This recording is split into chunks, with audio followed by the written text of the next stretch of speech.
I'm Hani Zuberi and I'm a fourth-year student at the College of Speech, Language and Hearing Sciences.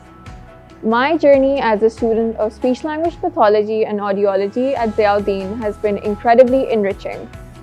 Here, we've been fortunate to gain hands-on experience working in diverse settings, including outpatient clinics, inpatient wards, supportive school systems, and audiology clinics. These experiences have allowed us to work with individuals spanning from infants to the elderly, each presenting with a unique set of challenges, such as articulation disorders, cognitive linguistic impairments, and swallowing difficulties, to name a few. As a result, we've gained invaluable exposure to the breadth of our field. We've also had the privilege of working alongside experienced and dedicated supervisors who've been exceptional mentors, and their support and guidance has been instrumental in our growth as future clinicians. Thank you.